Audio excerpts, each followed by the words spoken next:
Thank you, ladies, and plenty of drama inside Devon Park tonight. A season hanging in the balance for the defending national champion Texas Longhorns and the debutantes from Mississippi State here for the very first time. And it's Final Chance Friday, one loss, and it is over. Opening day yesterday, Mississippi State struggled against Tech and Nigeria Kennedy. Elsa Morrison hit a late home run for Tennessee to beat Texas. And then last night, Alabama, Brooke Wells with the game-winning home run. The #1 seed stays in the winner's bracket. And all the drama, Ava did it in the 10th, a 2-run shot to walk it off for the Huskers over Arkansas. So here we go tonight. One loss and it's over, but oh, one swing, one pitch, one moment of mental clarity, and you live to play another day. Who's ready to embrace the big moment on the greatest show on dirt?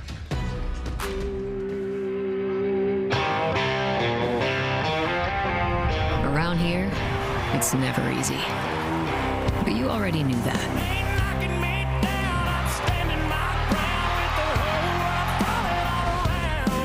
I think being an underdog gives us so much edge. The most dangerous thing is a team that has nothing to lose. I still choose us every single day. No love? So what? You'll thrive and survive. Our backs are against the wall. We're clawing our way out. We're going to keep fighting until we can't anymore. What happens now is all that matters. We're going to win this damn game. One loss, but the dream still lives.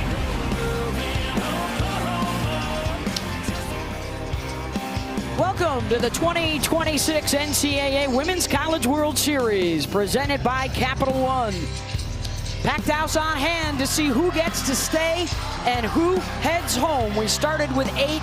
By the end of the night, we will be down to 6 teams still in the chase for a national championship. Hi, everybody, and welcome to Devon Park. I'm Beth Mullins alongside our Olympic gold medalist, Jessica Smith, Michelle Smith, our Hall of Fame reporter, Holly Rowe, down on the field. And, well, tonight's the night. Your whole season comes down to one game, one chance to stay alive.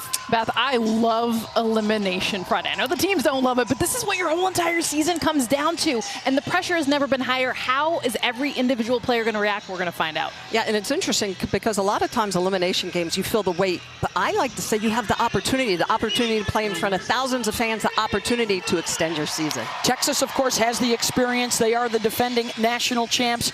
And in these big moments, you got to turn to your big hitters, and that's what they're going to look to for productivity tonight. Yeah, absolutely need to put runs up on the board. This Texas team can swing it, and it all starts with Katie Stewart, the SEC Player of the Year. She is a home run hitter, 27 on the year. Just so much energy in the box in that 2-hole. She is slamming back, she's slamming buildings, and right behind her in the 4-hole is going to be Reese Atwood. How about career home runs? 73 of them, one of the best in the business, but she needs to find the barrel. Has struggled a little bit lately, but this is a Texas team that can swing it. When they put runs up, they're good.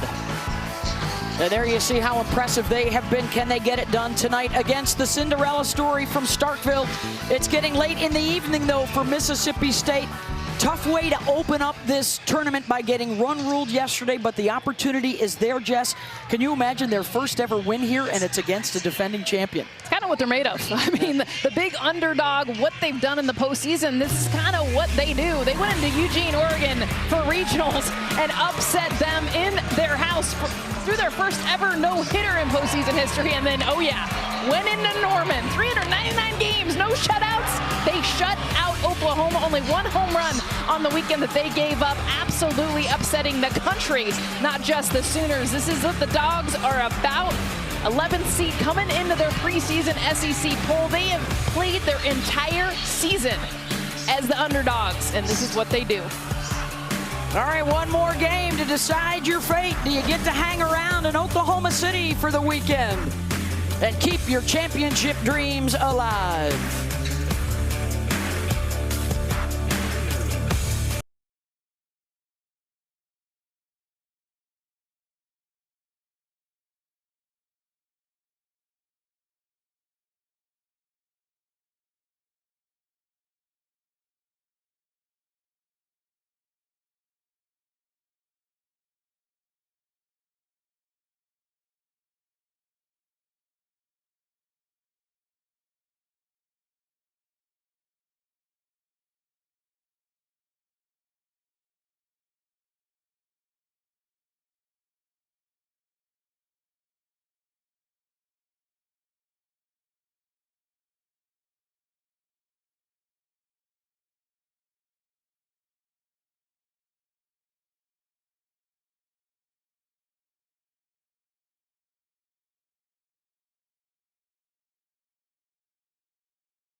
Our starting lineups are brought to you by Capital One, and the Longhorns will be the visitors tonight.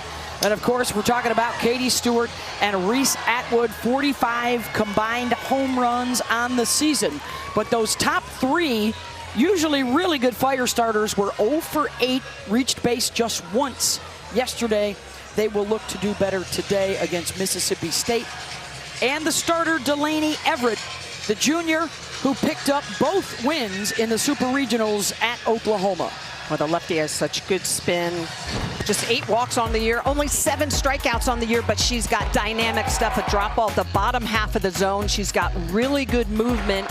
Even on that curveball, she's got a lot of run on it. Up in the high 60s, 4th best overall velocity in NCAA softball, so a lot of energy coming out of that left arm. Not a lot of change-ups, actually. So we're sitting all speed against Delaney Everett. And underway here on this Elimination Friday night, Beth Moens, Michelle Smith, and Jessica Mendoza. All apologies, Jess. All apologies. Here's Caden Henry, junior from Dickinson, Texas. One of the handful of national champions returning from a year ago and still in the Texas lineup. Oh, by the way, they will go with Tegan Cavan in the circle tonight, last year's most outstanding player. Caden's been terrific in the NCAA tournament with 11 hits, has scored 6 runs while batting over .450, but she was 0 for last night. And she had 2 line-out shots, so she definitely barreled the ball up. And one of those Mike White even talked about after the game, and killed their momentum, the defense Tennessee had against her. Playing against a Mississippi State defense, 2nd best fielding percentage in the country. But 3 of the last 4 games, including yesterday, they have had multiple errors. So I think they're going to have to deal with the pressure. Maybe they're a little more familiar now with this being their first trip to the World Series. See if they're more relaxed here tonight. Henry will test them early. The bobble, and still able to make the play is Nadia Barbary over at third base. One of a handful of seniors for the Bulldogs, hoping to extend their careers. And now they will have to deal with Katie Stewart, the junior out of Frankfort, Illinois. 2-time All-Women's College World Series performer. These upperclassmen, this is all they know coming to Oklahoma City. And they've been in the finals 3 of the last 4 seasons. Well, they did that with big bats, good arms in the circles.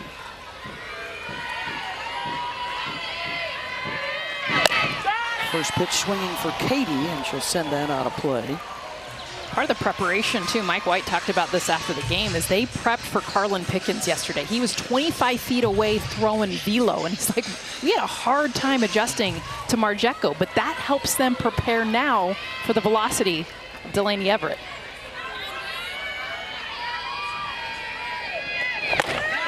And oh, by the way, Mike is not just some Joe Schmo throwing BP. He is, back in his day, an outstanding fast pitch player and a national team member.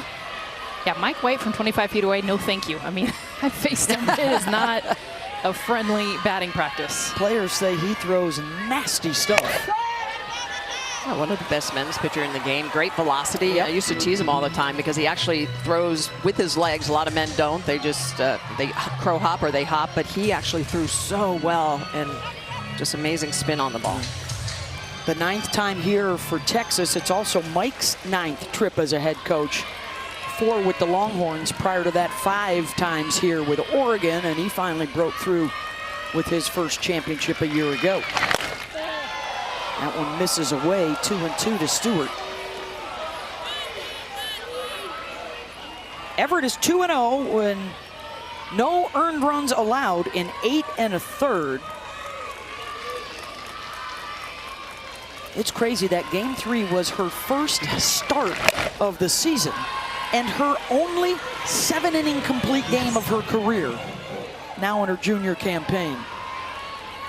Talk about being ready for the moment. Well, it's interesting because she throws with high velocity, but she is not a strikeout pitcher. She uses that very good defense behind her. She rolls some ground balls.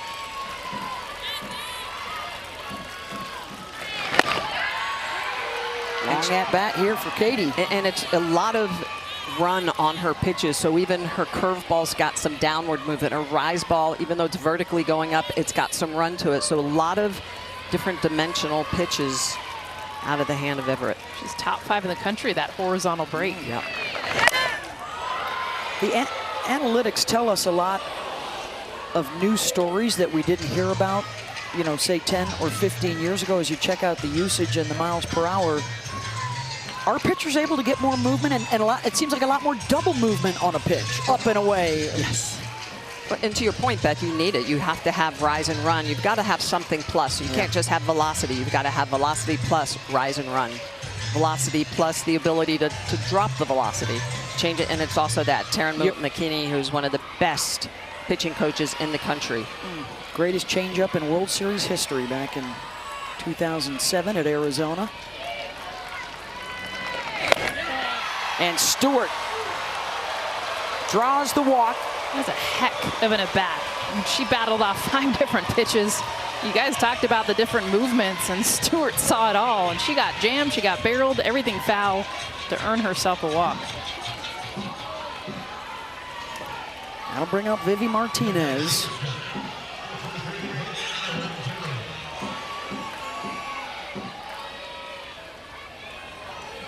Texas really struggled to get much going yesterday against Tennessee, and Sage Margetko really did not have a serious threat until the 5th inning of that game yesterday. They are looking to get some pop much quicker tonight.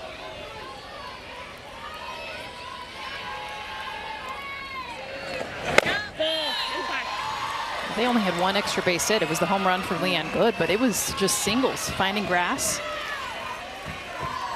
And there you see the issue with the top of the order. They also struggled with runners on base as a team, just 2 for 10, and only got 3 runners into scoring position. A testament to how good the pitching was for Tennessee yesterday. Tennessee and Texas Tech are in the winner's bracket. On this side of the bracket, they play tomorrow afternoon, 3 o'clock Eastern on ABC. 3-0, and Vivi takes. The adjustment against velocity. Viviana Martinez just getting all the way in the back of the box, especially left on left, to be able to see the velocity and the movement as far as she can. Yeah, count goes full. Those are about 3 to 4 inches off the plate away, the last 2 pitches. So she's yet to see a strike. And I'll tell you what, left on left, if she's getting that curveball off the plate, stay there. That is a tough pitch to hit. Tatum Stolting, Marty Abazetian, Brian Crochet, Brett Higgins, our crew tonight.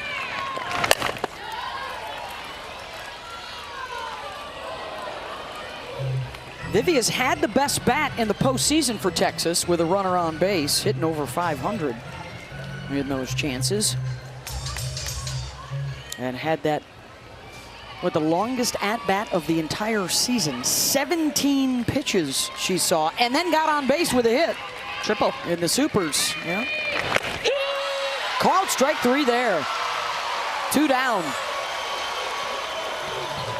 She's looking away, Smitty, and you saw the 2 strikes before that were off the plate, and this just freezes her. I mean, this is the pitch she wanted the whole time, but look how on the plate she is, so she takes it for strike 3. Yeah, so all curves on the outer half and then comes back inside. We call that a backdoor curve. A lot of movement on that pitch. Picks up her first strikeout looking. So here's Reese Atwood with Stewart aboard. Grounds that to third. And quick work for Everett and Mississippi State.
today. Starting lineups are brought to you by Capital One. And we're going to start right at the top with the Bulldogs and their two leaders, Morgan Stiles and Nadia Barbary. Stiles, the sophomore from Athens, Alabama, and Barbary, the senior from Douglasville, Georgia. They start the engine running for Mississippi State. Shutout and run ruled yesterday. Can they do better? It won't be easy against Tegan Cavan, last year's World Series MVP. Well, Cavan has all that experience in the circle throwing here in Oklahoma City. She's going to be at 70+ miles an hour, just a lot of great velocity. And how about upward movement of over 10 inches on her rise ball? But you can't just look up, you also have to look down at devastating drop ball and also a changeup coming in at 60 miles an hour or less. And when she really changes speeds effectively, which is a changeup in the 58 to 59 miles an hour, she is just hard to barrel up because she moves the ball so well through the zone. Junior out of West Des Moines, Iowa. Not her best outing yesterday. Just 3 innings of work. 3 runs, 3 hits, and only threw 54 pitches. So certainly will be fresh and looking for a much better start here tonight. She's used to throwing multiple days back to back. She's very efficient in her mechanics. Mississippi State just a couple of hits yesterday, no extras, so Stiles will try and start them headed off in a different direction. Grew up as a Mississippi State camper. She's been their starter at short her first couple of seasons, and head coach Samantha Ricketts says she's an upperclassman in a sophomore's body. Experienced, high softball IQ. Grounds one here to Nichols, third one down.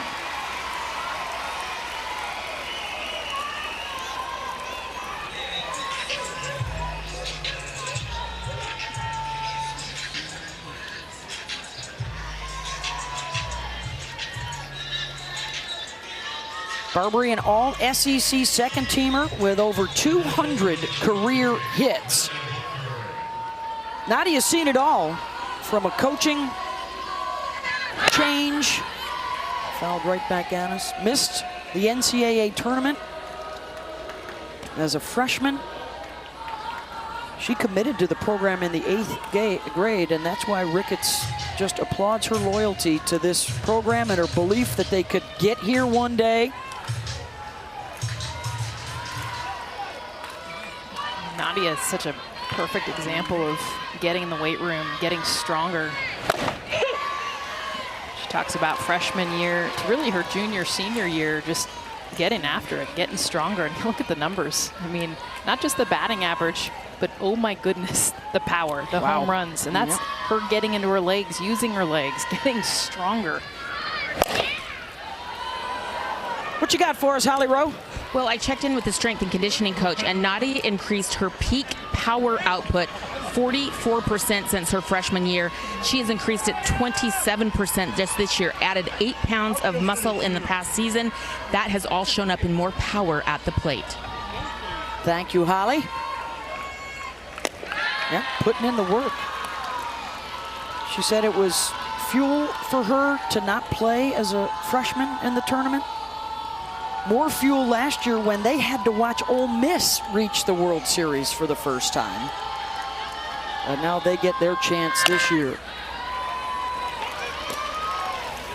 With Mississippi State and Arkansas both arriving this season, every SEC school has now played at the Women's College World Series, all 15 of them. That just speaks to the depth of the conference. Got 5 of the 8 teams that are here. And the 2 newbies will be trying to stave off elimination here tonight on our doubleheader, and the first strikeout for Cavan. Well, Tegan Cavan, she throws her rise ball about 65% of the time. That's a pitch on the outer half. It actually has curveball spin to it, working that outer half. Look at the rotation on that pitch, just threading the needle on the outer half, picking up her first strikeout looking. Here's Zion Romero. sophomore out of Lake Elsinore, California. Hitting over 300 in the NCAA tournament, looking for her first career World Series hit. They only got a couple of at-bats yesterday in the shortened game.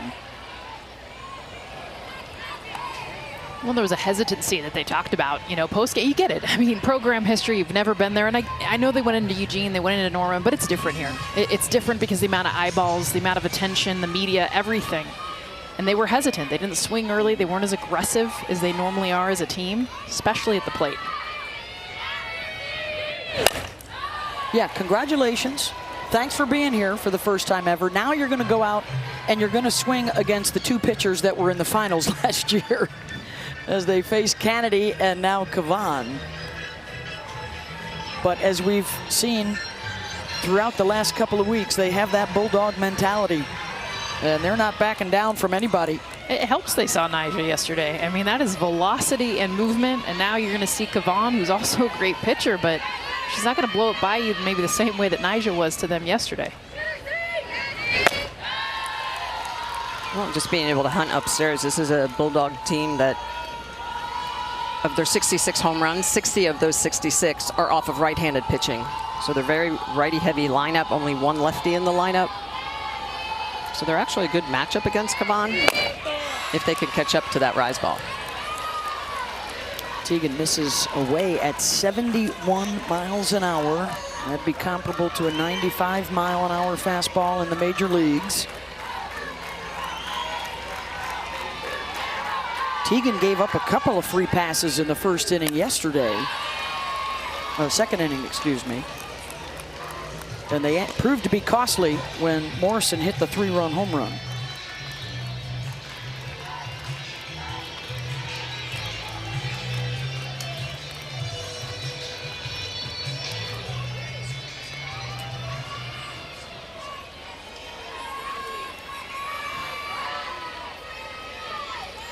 Three-two pitch coming for Romero.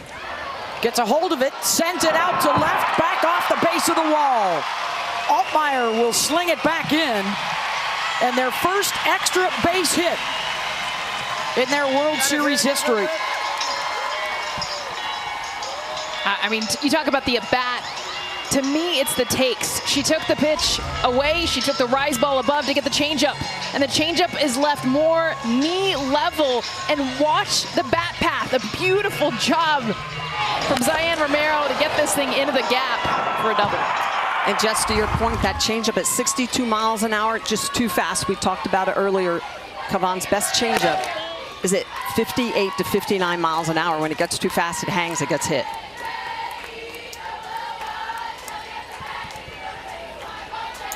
So a chance here right away for Kinley Keller, and the freshman with an RBI opportunity. Fly ball out to right. Ashton Maloney's got it, no damage done. Scoreless through one. An elimination game in OKC.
points from Everett. And that does it.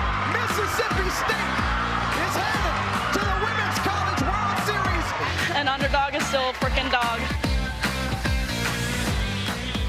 That is Delaney Everett of Mississippi State after pitching the game of her life, not just beating Oklahoma on their home field, but shutting them out.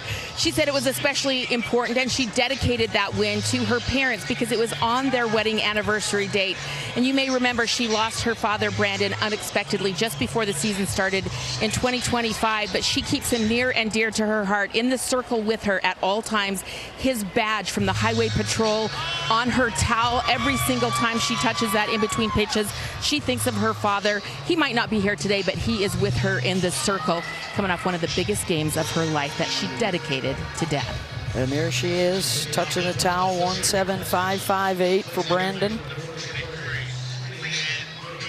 Just an incredible story, fighting through the shoulder injuries, hardly pitched at all during the regular season, and to be available when her team needed her most. I mean, just 11 appearances, just over 20 innings, that's it. And just a monumental task to try and knock out Oklahoma, and she is clutch. The first start of the season for her, first 7-inning CG of her career.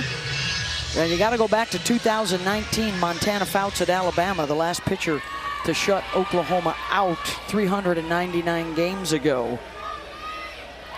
And her stuff is electric. I mean, there's no change of speed. It is all heat. Movement, spin. One walk, one strikeout, and then 3 groundouts to third base. She's keeping Barbary busy.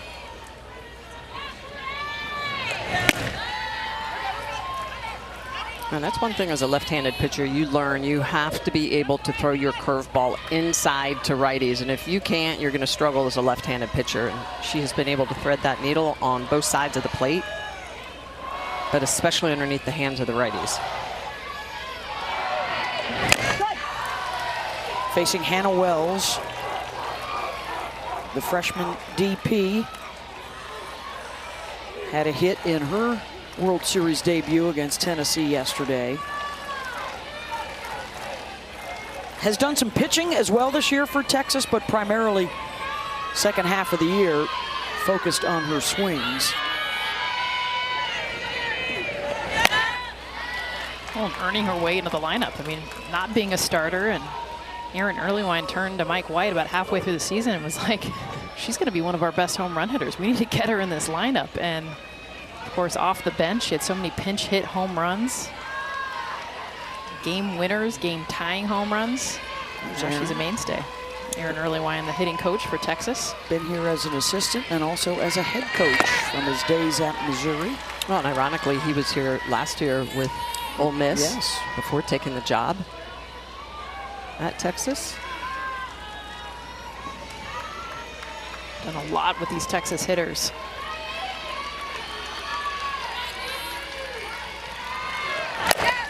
Wells finds the 5-6 hole.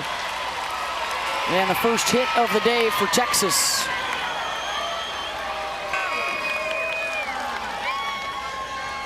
And this is the thing about not having anything off speed. Just got to get on time, get that front foot down, and that's what Hannah Wells does. She gets around this pitch. It's kind of middle away, but hits it hard. 71 miles an hour off the bat into that 5-6 hole. Urging on her teammates, let's go, come on. Here's Ashton Maloney, World Series winner last season. It's not a team that's going to panic, that's going to feel the pressure. I mean, they have faced adversity before. Mike White praises their resilience. I mean, they lost game 1 of the Supers and have already won a couple of elimination games this postseason. They rallied to come back to beat Arizona State twice to advance.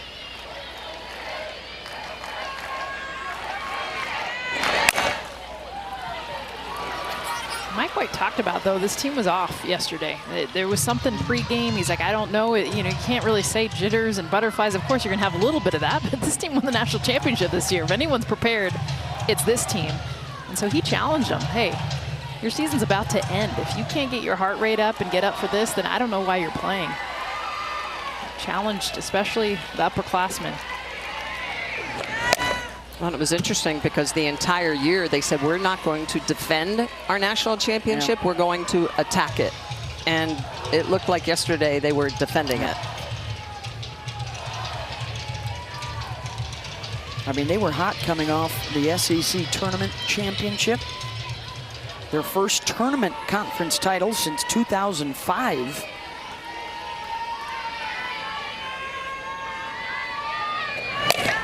Maloney. Good backhand at first by Ernstes to get the lead runner. 2 down. Well, I love that defensive play by Ernstes, who was not in the lineup yesterday, going into that 3-4 hole and grabbing this, and then knowing she needed to get the lead runner. With the speed of Maloney, they would have had a hard time covering first base. Romero, the second baseman, I don't think would have beat Maloney over to first, so that's a good job of getting that lead runner out.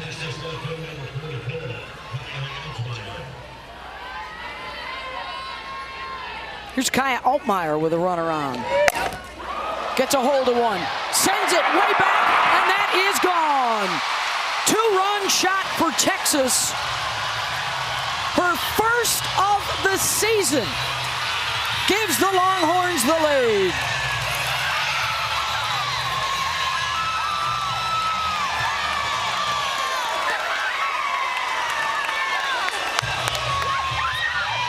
I mean, we're seeing this with bottom of lineups.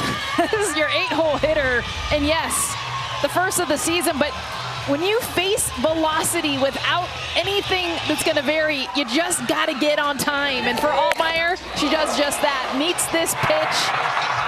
Keep that softball, because her first home run, a huge one to put the Texas Longhorns on the board, 2-zip.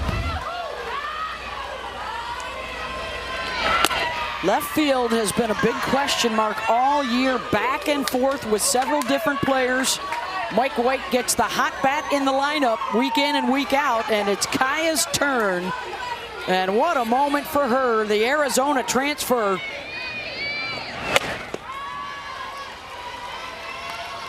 She struggled throughout the season, and to your point, Katie Bennett, there's been a multitude of left fielders. And I remember when we saw them in May, he's like, somebody step up and grab this position. It didn't happen for Altmaier until 3 weeks ago. In for a strike to J.C. Nichols. They're down to the 9 spot in the lineup. The freshman out of Durant, Oklahoma, back in her home state. I mean, you talk about big shoes to fill. All-American third baseman Mia Scott last year could have easily been the MVP of the World Series. She graduates, goes to the pros. There's the home run ball delivery to the Altmaier crew. Hook'ems all around. Slap to third, and Nichols is retired. But it's the Longhorns who strike first. Well, senior Kaya Altmaier, she's waited her entire career to have a moment like this, earning herself into a lineup she was not in consistently till a few weeks ago. Gets the Longhorns on the board here at the top of the second.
Welcome back to the Women's College World Series. Texas jumps out front 2-0 over Mississippi State. Well, Tegan Cavan has been lights out every time she stepped on the field at the Women's College World Series, except Thursday in their opening game. This was very unlike her, giving up a home run early, the first earned run she'd given up here at the World Series, and then more action on the base paths made for a tough day for the Longhorns. Even she said, hey, that's on me. When I talked to Mike White before the game, he said her locations were missing. He said she really just made a few mistakes with location, but they jumped all over them. And then I asked him, how does she respond when she makes mistakes like that? Because we just haven't seen her make those types of mistakes. He said she's really good. She's good at moving on. What's next? How do I fix it? And getting back on track with her locations are the most important things for her tonight. Well, Holly, that's one of the characteristics of elite pitchers, is ability to get rid of the last pitch, focus on the next pitch you're throwing, and Cavan has been able to do that through her career. Has shined on this stage before for Texas. Mike White also told us in the postseason she takes the handbrake off. That mentality of, I want the ball. I came to Texas to play at the World Series and to play in big games. And it's not easy to take on that responsibility because there's a lot, I mean, it's a lonely place, isn't it, Smitty, out there? Absolutely. You have to take that responsibility, and she does. She owns it. She says, all right, these are the changes I need to make mechanically with locations, and when she does that and she is on point, she is one of the hardest to beat in the game. Well, what makes her difficult has actually been the drop and the change. I mean, you go against Cavan, you are looking up in the zone, something hard. And so when she's effective with anything down, it throws you off as a hitter. She's one strikeout away from the Texas World Series record for her career. 5, 6, and 7 here for Mississippi State. Here's Morgan Bernardini, the senior out of Elkville, Illinois. 350 hitter with a home run in the NCAA tournament. Stewart off the one hop, one down.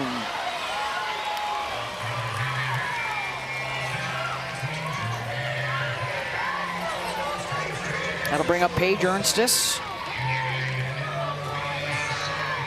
Paige was 0 for 2 yesterday.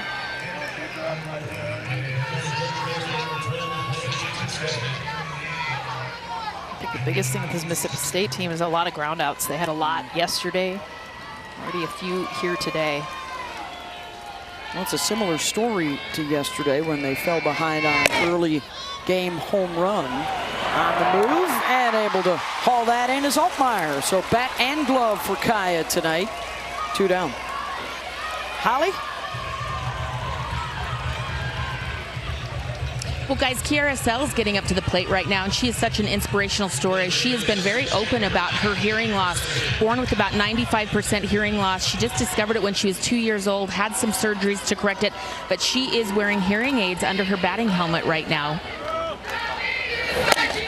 She does turn them off, though, when the atmosphere gets too noisy or when she steps into the box, because she wants to be able to really be quiet and focus on her at-bat. So I find it interesting she can turn them on or off, but it's helped to really communicate with people in the dugout if coaches are telling her instructions. Yeah, and Holly, she's become a much more vocal champion and inspiration for people with hearing loss. She decided to be more open about it, talk about it, make sure that a lot of young girls, young kids are aware of how she's been able to play with it, how much it's helped her. And making her World Series debut, she wasn't in the lineup yesterday. And she's been one of their best hitters throughout their entire season, really struggled in the postseason. And Samantha Riggets, our head coach, talked about just the pressure, the fact that for so many of these players, the expectation on themselves, can you handle it, can you not? That's why she didn't get the start yesterday, but they're hoping her bat can get to where it was in the regular season. And oh, by the way, started out at Mississippi State as a walk-on. And 2 years into her career, she had earned a starting role. And now here in Oklahoma City. And I think those are the stories young kids need to hear, because you do have opportunities. You may not have money your first year coming in, but there's always an opportunity if you want to earn that jersey. 1-2 pitch from Cavan. Ground ball deep in the hole. Martinez with the backhand and fires to first to get her. 1-2-3 inning, courtesy of some web gems for the Texas infield. Vivi Martinez, after missing the 2025 World Series with an ACL injury, gets her chance going deep in that 5-6 hole across the field for a great out to end the inning.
Today.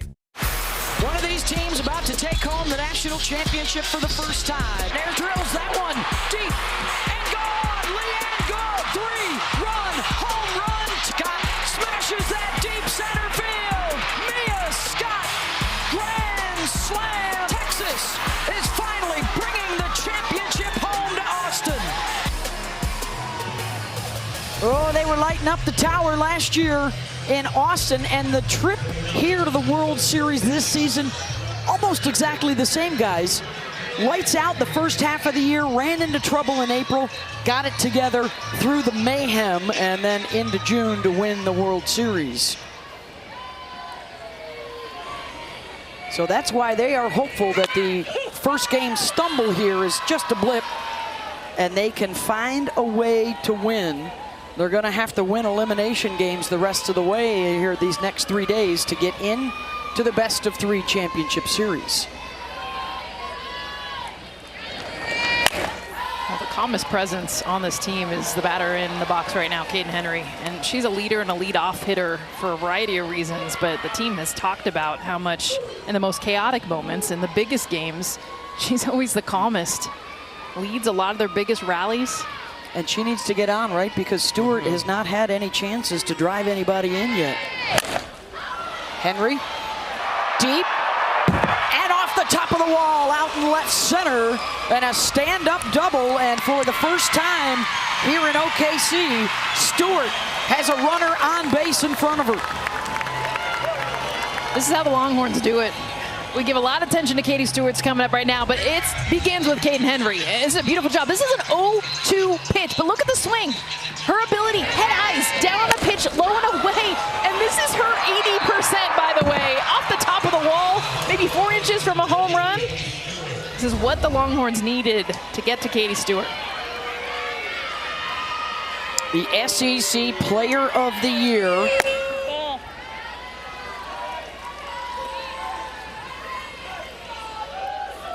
With a new Texas home run record on the season. 4 for 6, 6 runs batted in the tournament.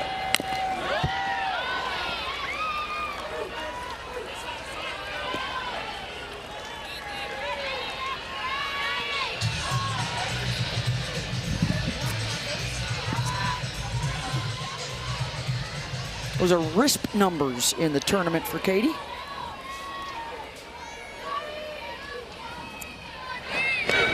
And that's inside, and it hits her. So 2 on here for Vivi Martinez.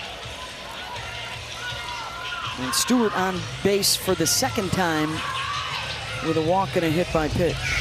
It's clear they want to get it on the hands of Katie Stewart. 2nd time, they almost hit her the 1st pitch. And this is them just trying to keep it away from that heat map, which is everywhere but right at her elbow. Delaney throws that curveball over 63% of the time. I mean, that is her pitch. You know it's coming in to the righties.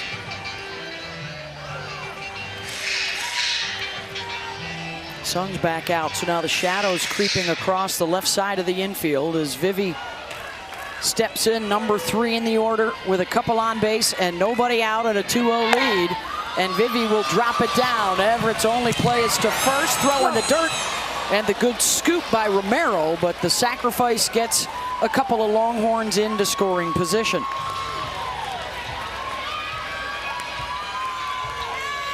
And here comes Reese Atwood, their career leader in home runs and runs batted in.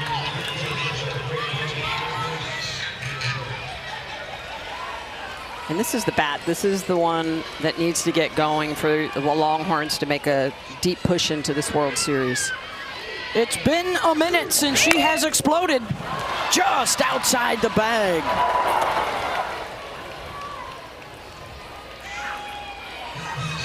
The biggest thing for Reese is barreling. And even this is a little bit off the end of the bat, gets around it. And Reese is going right. She takes this pitch and it's in the gap. Well, and just we talked about it. She has been fooled tremendously on the changeup. She has not been able to see it. She's early and in front of everything.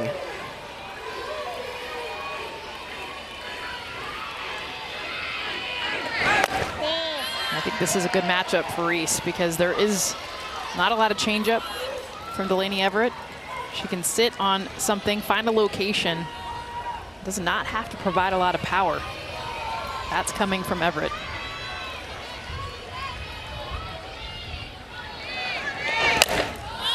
Fouls out, one off. See the frustration on Reese's face because that last pitch is middle.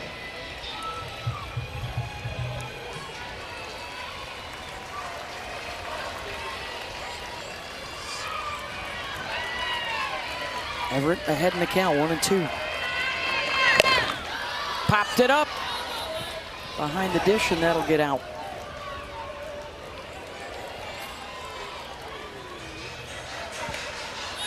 Reese is someone that's always tinkering too. We talked to her on Wednesday and she's, you know, I'm just focusing on hitting right now, not really trying to hear all the noise, but she's like, I am working though with my hands and a little bit with my feet.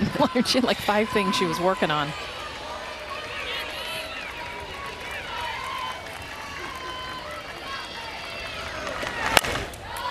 Remember last year at the World Series, she was really struggling and then had the huge hit, the botched intentional walk to really turn the championship series in Texas' favor. I mean, all it takes is one moment, and Reese is hoping it will come earlier in this World Series. Chases out of the zone and a strikeout for Everett. 2 down. Well, Everett just goes right at Reese Atwood, getting underneath the hands, using that curveball, foul down the line, pitch on the outer half for a ball, but now it's a foul festival where Reese keeps fouling off pitches, outer half, inner half, and then downstairs with the drop ball, gets Atwood to swing over this drop. It's got a little bit of runaway, but a lot of downward drop at 4.5 inches to get the out. Leanne Good, first pitch swinging out to center, and Silva is there. And that ends the threat. It remains 2-0 Texas.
The NCAA Women's College World Series is presented by Capital One. What's in your wallet? And in part by Coca-Cola. Always the real thing. Oh, it's been tough on the newcomers here at the World Series for the first time, although you just saw Texas Tech, tremendous success reaching the finals last year. And the two new guys, Mississippi State and Arkansas, both falling in their opener, so they are both playing tonight. It's win or go home, or in the parlance of softball fans, 2 and BBQ is what you want to avoid. 17 teams since we went to this Champ Series format back in 2005. 6 have made the semis. 1 has been in the championship series. Nobody, though, has won the title first time here. You've got to go back to 2000 for that. And that was the very first time that Oklahoma came here, and that was a 1-game final. Although that one was really noteworthy because they had to beat Arizona and UCLA to win the national championship. And back in those days, Arizona and UCLA were the big Every dogs. other year. Yeah. It was one of them. Oklahoma not here for the first time in a decade, courtesy of Mississippi State. Knocked them out down in Norman last weekend as Kavan gets Silva to ground out, 1 away.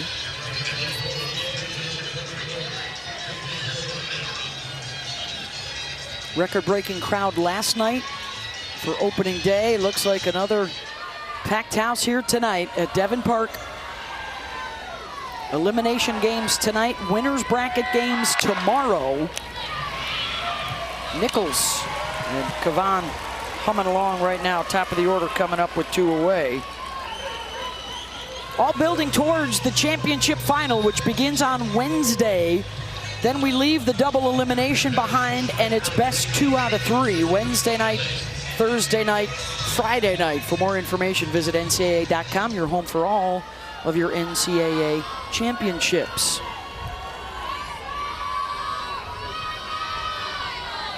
Will it be party time for the SEC? They have 5 teams here. It's the 4th time in history that has happened, and each of the previous 3 times that conference won the title. Perhaps it's a big week for the Big Ten. Jordy Fromm leading Nebraska to a win in their opener. They've been winning everything this year. Football, men's basketball, women's basketball. Of course, UCLA, you can never count them out. They'll have to fight their way out of the loser's bracket starting later tonight. Yeah, they're gonna have to bash their way out. Really using Tinsley, 1 arm. Morgan Stiles lifts that one out to right center, and on the move is Ashton Maloney. Back to back. 1, 2, 3, 7 in a row, retired by Kavan.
Broccoli guy, he's got plenty of fans coming his way. He's got following, that is for sure. I think they bought like 30 or 40 pounds. 40 pounds of broccoli. Yeah, the dugout was full of broccoli. With the broccoli. Welcome back to the Women's College World Series presented by Capital One and Coach Samantha Ricketts. I can't believe I'm going to ask you a question about broccoli, but you did say your team was not loose and didn't play like themselves yesterday, and this is part of them being loose today. How does this help? Yeah, I think it just reminds them that, this game is fun. It's something that we get to do. We don't have to do, and just takes a little bit of pressure off, and just a reminder, it's playing for the little girl that grew up and started the sport. Yeah, and having fun is part of that, right? Absolutely, yes. Your pitcher, Delaney, has done a nice job for you tonight. How long do you keep going with her, and what do you think shows you when you need to pull her or how she's doing? Yeah, I know we've got our other arms up and ready to go, but we were let Delaney continue to attack and do what she does. She's doing a good job getting out of some jams, and she's just attacking. I just love the mindset she's given us, and we're ready to mix it up with the rest of the arms the rest of the way, too. All right. Thank you, Coach. Thank you. Hell safe. Thank you very much, Holly, and Coach Samantha Ricketts. And the broccoli guy is here tonight. There, yeah. Jim Stewart Allen, a.k.a. Broccoli Guy. It's the shirt and the broccoli. They had a pony that was actually a unicorn, or a unicorn that was actually a pony, and that only lasted till they got to Oregon, and then the broccoli showed up. Well, I think the pony got left at the hotel. The broccoli showed up, and they're like, hey, we won. We're on to the broccoli. I like mine roasted, a little crispy with a little Parmesan. Not in ice cream. Not in ice cream. We have established that. If you were with us last night, you know. Okay. Ali Supan, I think, put the finishing touches on that. But a heck of a comeback for broccoli. Let's see if there's one for Mississippi State as well. Delaney could use that vitamin K. She got well, their batters could use a little vitamin H. Hits. Get some more hits up. I'm not even sure there is one. Is that even a vitamin? Is that a vitamin? I don't. It is now. It is. Delaney got the vitamin K when she needed it the most. Wells, tripler to short. One down. It's 6-7-8 here for Texas. Holly, what you got for us? Well, you guys told us Delaney hadn't pitched much this season, and actually last season she was on a 50-pitch count last year because of some impingement in her shoulder. They couldn't figure out what was wrong with her. They thought it was something with thoracic outlet syndrome, but they just couldn't discover what it was. They even took some of her scans to MLB meetings to get other eyes on it.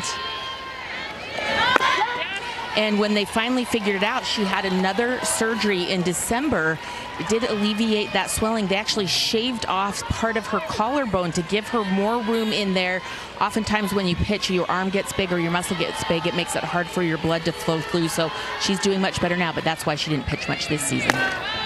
Shaved off part of her collarbone. Wow. And that didn't get her coming into the season until March. And by that time, I mean, you look at what their staff, Melissa Faircloth and Paige Gould, had already established. So she was just on the bench saying, hey, whenever you need me.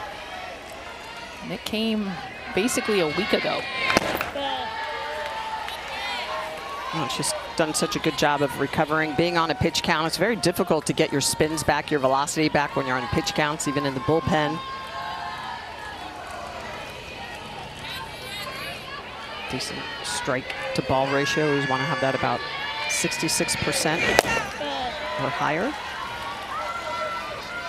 And the staff complements each other really well because, Paige Gould's got funk and stuff. She's going to spin the ball. Everett's got the velocity. Saw Alyssa Faircloth with that changeup, the off speed. 3-1 here to Maloney. And a base runner for the home run hitter, Kaya Altmaier.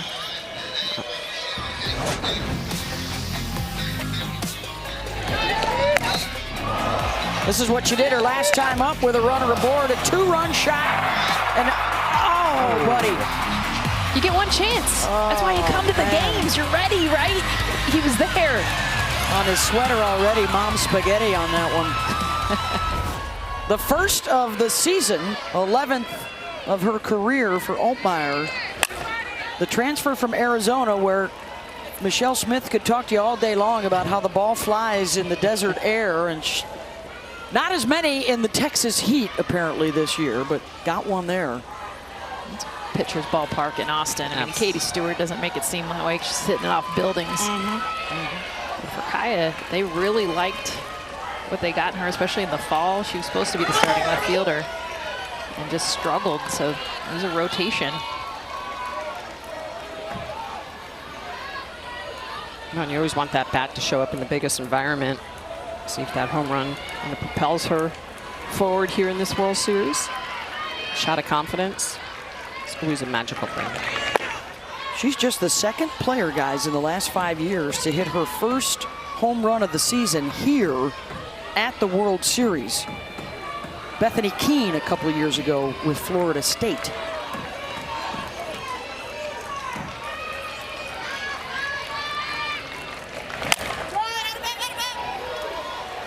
And our conversation about offense continues certainly here in Oklahoma City. So we've had 11 home runs through the first 4.5 games by 11 different players, including Megan Grant of UCLA, who hit her 41st of the season yesterday and her 90th of her career to tie Stacey Newman's UCLA record.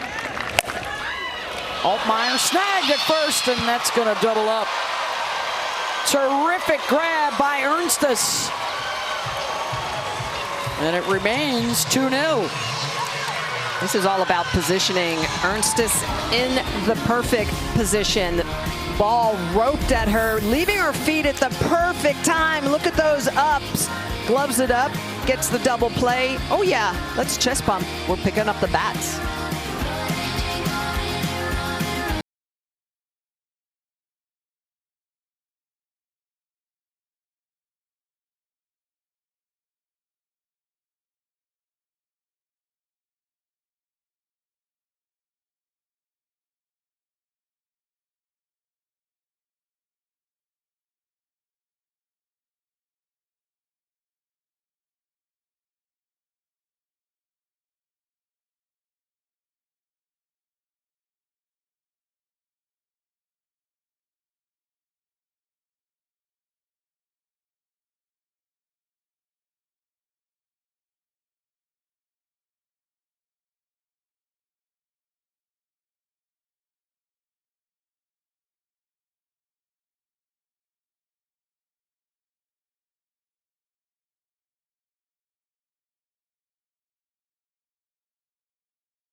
Look around. Take it all in.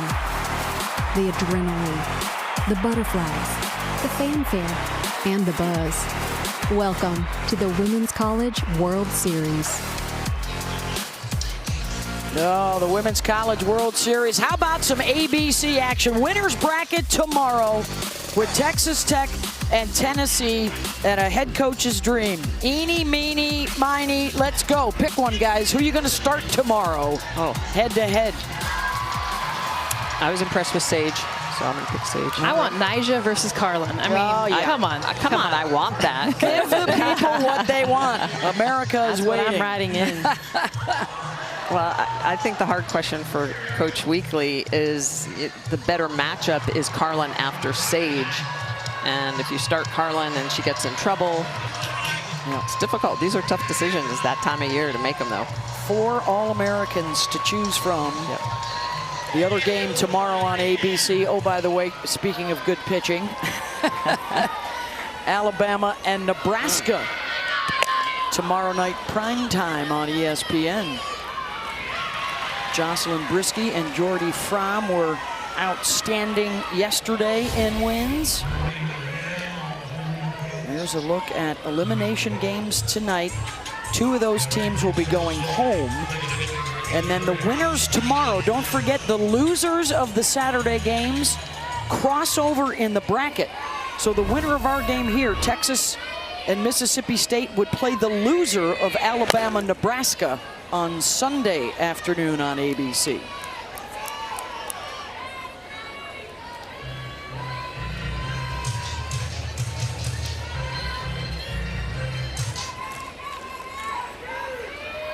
Diane Romero looking for a breakthrough against Cavan, who's retired 8 in a row. Yeah, Cavan gave up that double to Romero, and since then she has been money. Rolling ground balls, pop-ups to the infield.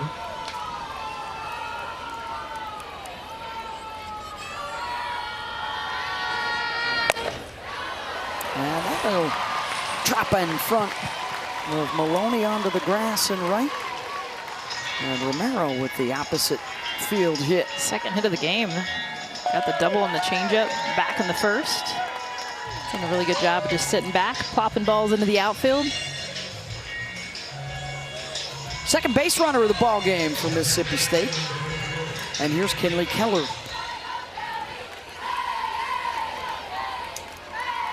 Freshman was 1 for 1, was on base a couple of times in her World Series debut yesterday.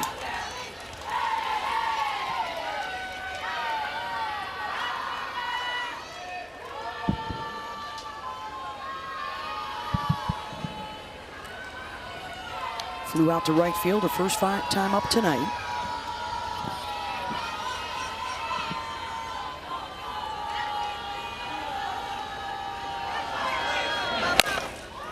She tries to go opposite with it and just outside the line.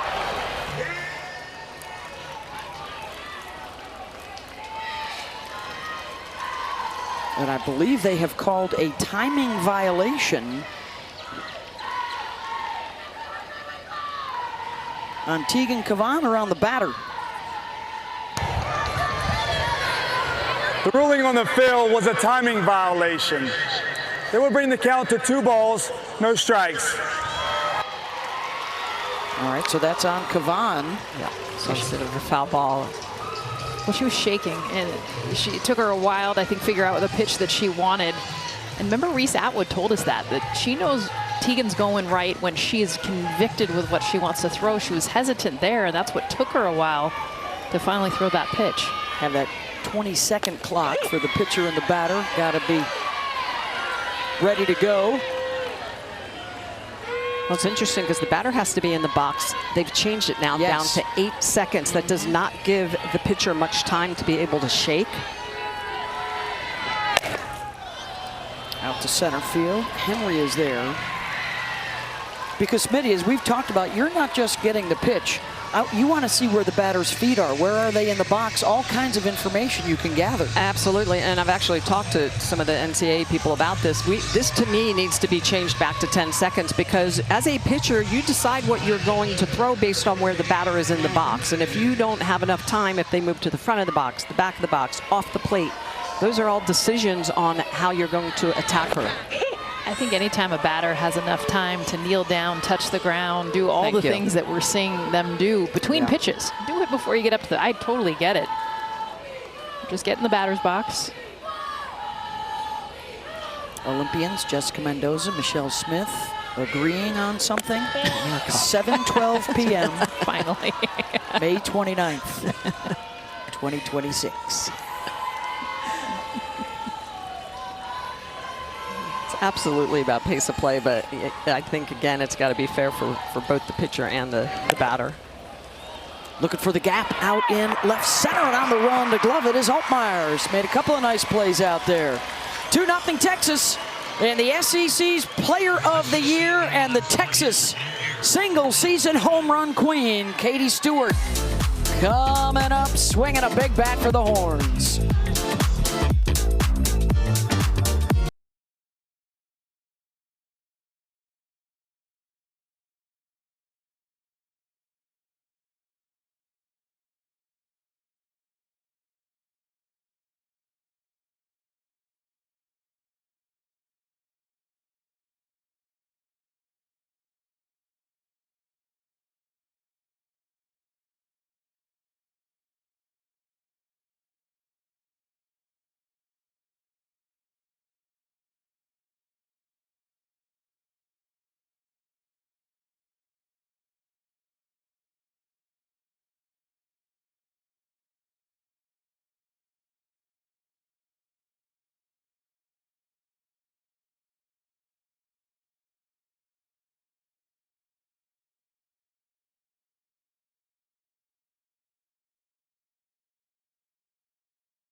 Welcome back to the Women's College World Series presented by Capital One. The Longhorns up 2-0 here in the top of the fifth. We're with the Longhorns head coach, Mike White. And coach, Tegan Kavan is back to a crisp version of herself. What did she do to get right for tonight? I think it's just her mindset that she's willing to attack them right now, and she wants to keep this team in the College World Series as long as she can, and really taking the team on her shoulders.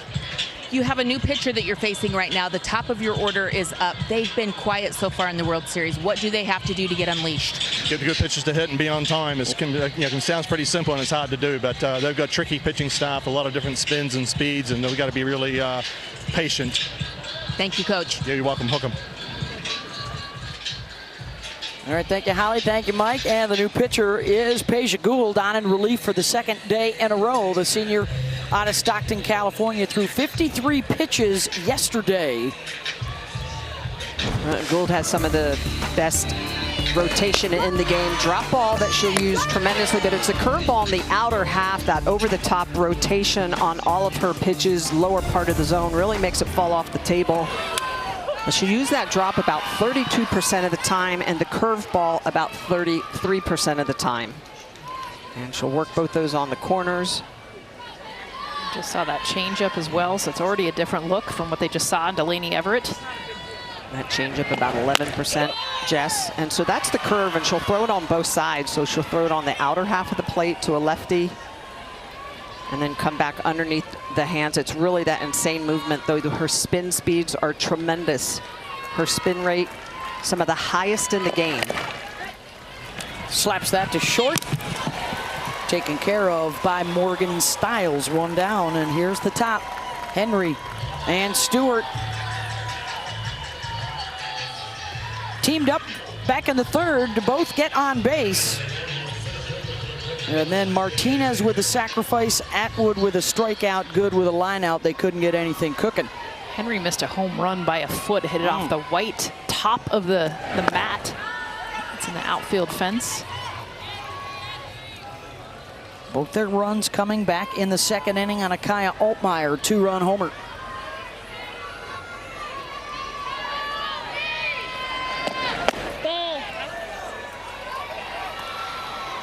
Texas coming off the loss yesterday, the first time in 8 years that the defending champ lost their opener coming back the next season. Henry, is this one far enough to go? And it is!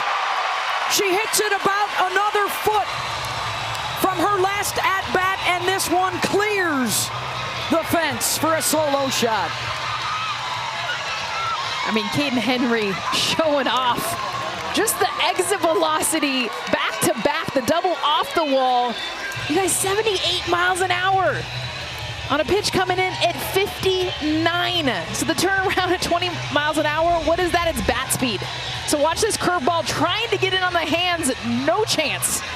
Caden Henry with that bat speed, and look at it get out of here. She's not even anywhere near first base, and it's a home run. Beautiful look at line drive shot, and that's how Caden Henry hits him. 9th home run of the year for Henry. Wow. What's impressive, too, is the first one that almost cleared the wall was the opposite way, out to left center. And this one yanked down the line and out, and it's 3-0 Texas with that 78-mile-an-hour exit velo. For your leadoff, here's the one that's supposed to hit at 78 miles an hour out.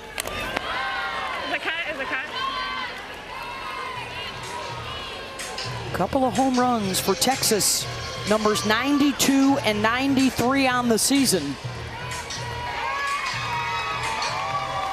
And what's that now? 12 home runs so far at the World Series from 12 different people. Hello, Henrys. She's got even a shirt. And the number on her hat. Look at that. That's awesome. Oh, Caden even signed her shirt.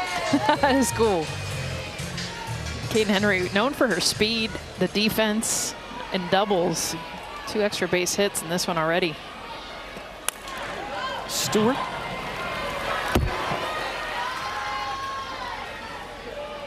She should have had 2 home runs. Just go back to Henry in the 3rd inning, and this is the double. Look how close this was to being a home run. I said a foot. I think that's more like 3 or 4 inches. This one, on a line. I mean, that had no launch angle. Just straight shot out of here. It's a dart.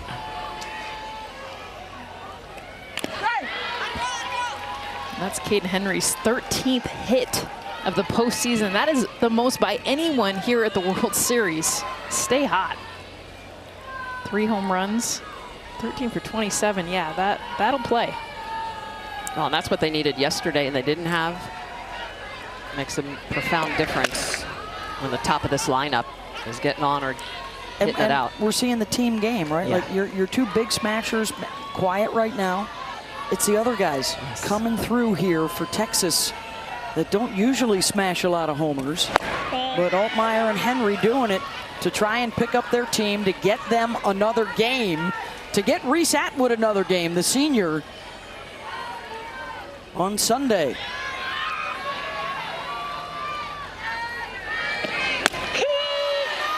Called strike 3. And Stewart is retired for the first time. And that's the curveball that is nasty on the inner half. It's backdoor. She throws it at the front hip of Stewart and just bends it back into the zone. She is the best in the business. Look at the spin, the rotation on this curve. She is #1 in the NCAA, 11 inches of vertical break on that curveball. That one she puts in the right spot for the strikeout. It is a funky look. Yeah. And you look at how Peja Gould, when she lands that front foot and then throws that curveball especially. I mean, look at this thing. Do you see how Katie Stewart thought that was going to hit her? And then that thing just bent. And that's last minute. That's the key to the curveball, because you step across your body, you use that leverage, and your arm actually comes from behind your back. Tough to pick up. Martinez lifts that one out to left. Bernardini is there. Side retired, but a run up for Texas. Caden Henry, stay hot. 13th hit of the postseason for her, 8th extra base hit. Get me fired up for the Longhorns. Mama, get yourself a ball.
"43 years of the Women's College World Series, and only 4 teams have ever dropped their opening game and come all the way back to win a national championship.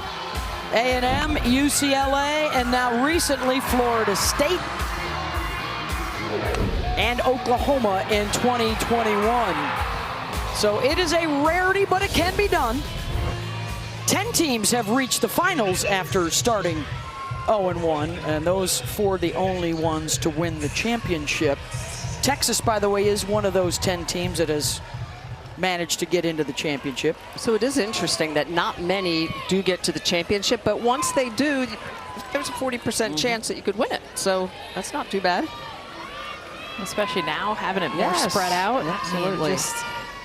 Well, in the Champ Series era, so that's the last 20 years, 10 different teams have won the championship. 14 different teams have played in the finals for the championship.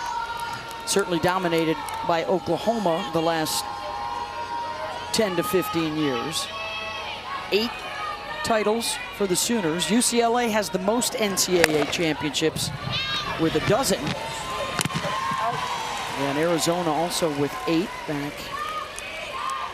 Primarily in that fabulous stretch in the 1990s when we talk about all the offense.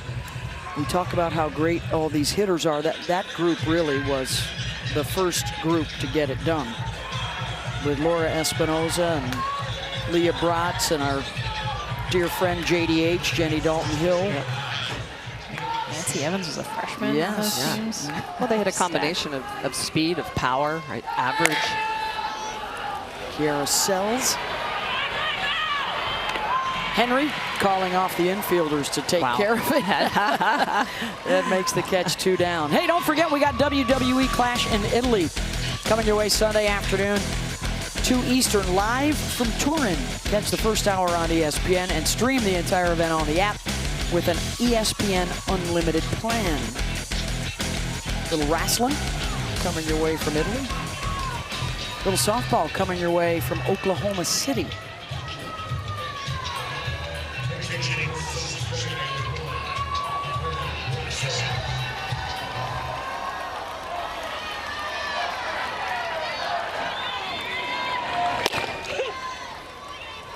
You can just see the difference in Kavan this evening, pounding the zone, just a lot more confident. Mississippi State, too, the adjustments they're trying to make, hitting fly balls now, so trying to get underneath it a little bit more. And that's where you can tell when Kavan is upright. She has a tendency at times to fall off to the side. She's very upright and steady this evening, and that makes her rise ball really crisp.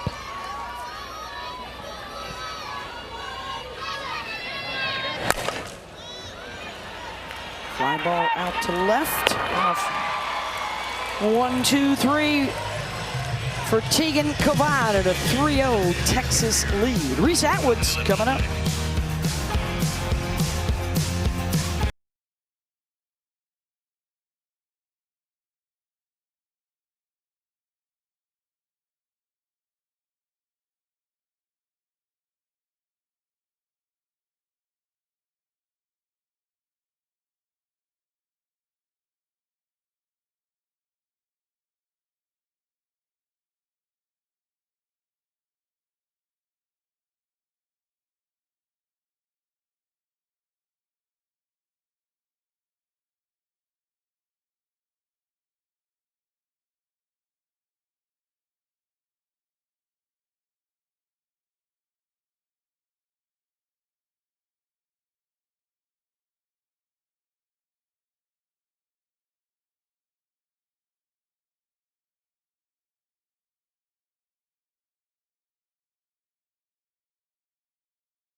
Elimination Friday here at the Women's College World Series. Coming up, we will get you set for our second elimination game, UCLA and Arkansas. Plus, we will talk to some of the winners from this first game.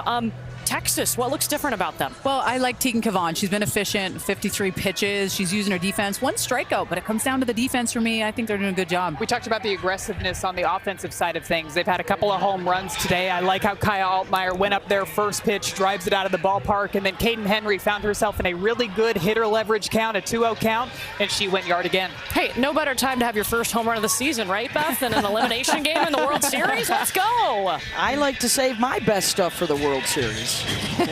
Oh, now they're bringing out the popcorn. That's a win-win. That's kettle corn. I can smell it from here. You can absolutely smell it from here. Texas trying not to go 2 and barbecue. The last time a champion did that, that was after D'Lo with the Velos Washington team won in 09. And they were 2 and out in 2010. And for Mississippi State, the debutantes trying to get their first World Series win in school history.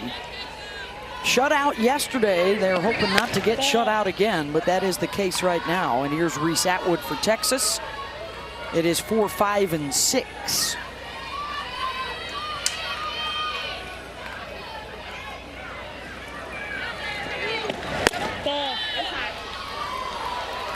I keep saying it, but with Reese Atwood, it's not even about the batting average. It's just that extra base hit.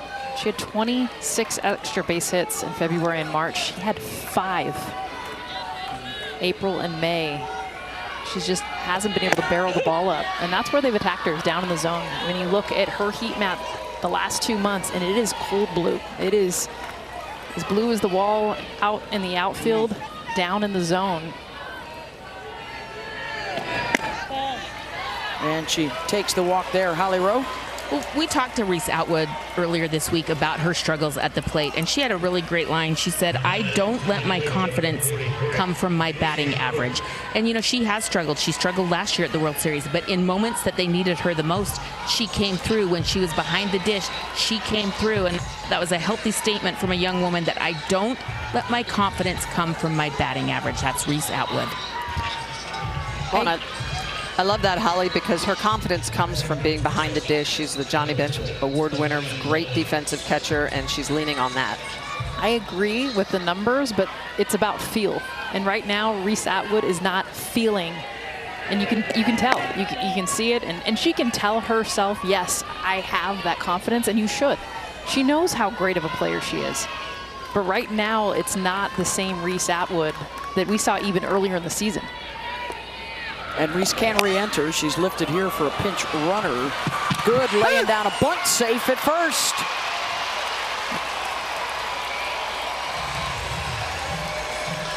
Adea Wallace down to second. And this is a great job of Leanne Good, who's a home run hitter from the right side. So the defense not expecting it. Does a beautiful job of getting this thing down. And it's a drag bunt, so she's already moving through the box to allow that speed to get her down the line.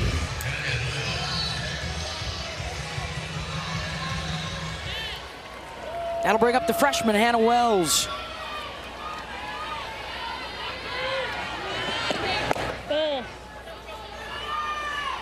A single and a ground out tonight.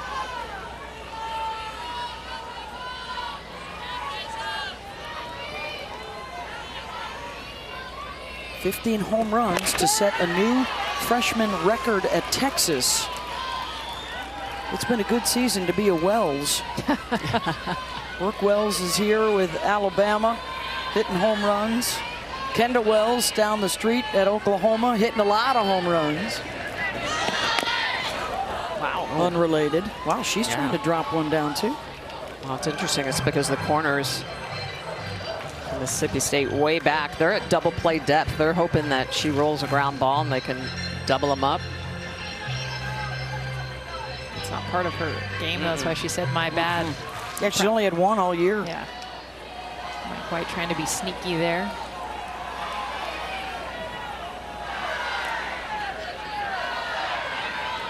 And you can see the middle's deep, corners, although they bring in Ernstis at first, just in case she drops it.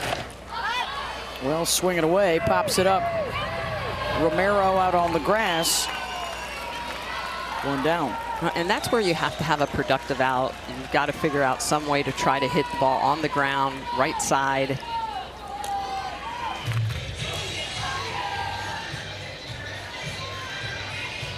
And Mike's going to go to his bench here and get Tori Hunter up to pinch hit for Ashton Maloney.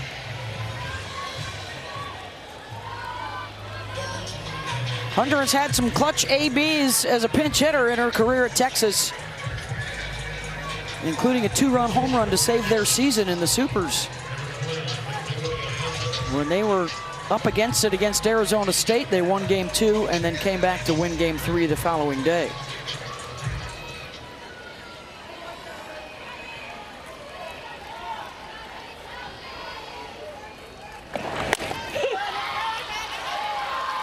Taking a look at strike 1 from Gould.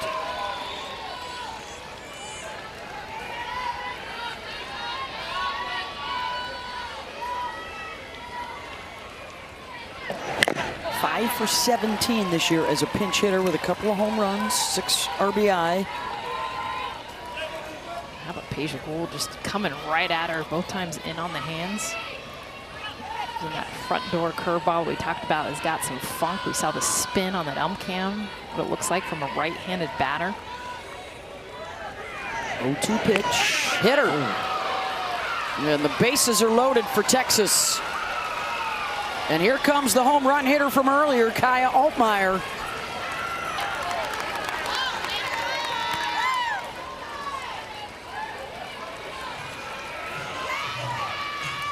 Maloney will re-enter, and she is the runner at first.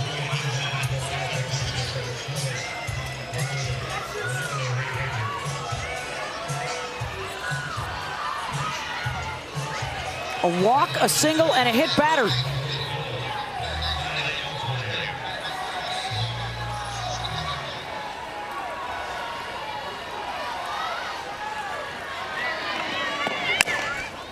First pitch swinging to short, the throw to the plate in time to get the force out.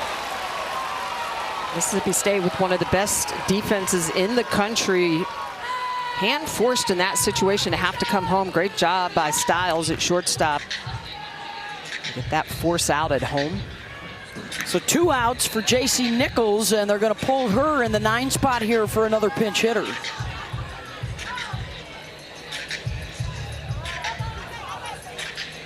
And that will be Katie Bennett, 271 on the season.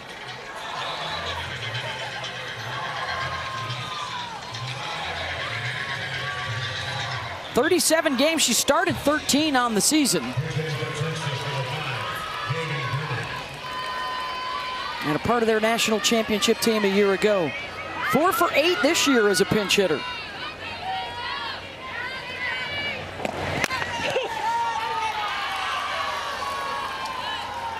J.C. Nichols a little more short game, so I think just going for some more pop, and we're not talking long ball pop, but just be able to find the grass.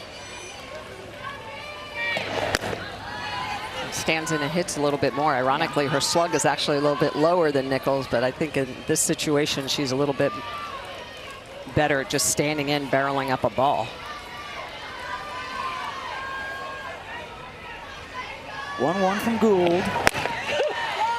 They like throwing her outside, and that one catches the corner, 1-2. It's that spin. It looks like it's going to be off the plate. It comes back over the plate. Mike White calling timeout.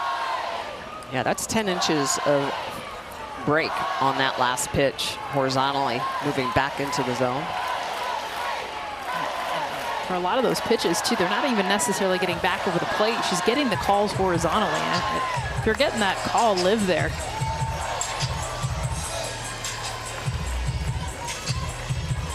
And now a conversation in the circle as well. I like the smile there from Mike White. A lot of times, you know, he gets so serious in these moments. She's coming in off the bench. I think right there, just trying to relax her, hone in on something simple.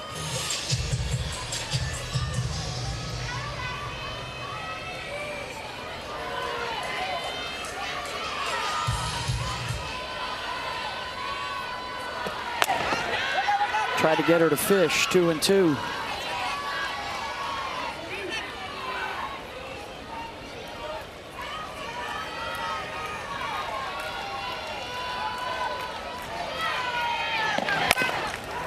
Bennett to second, and the play made at second base on the handoff to end the threat.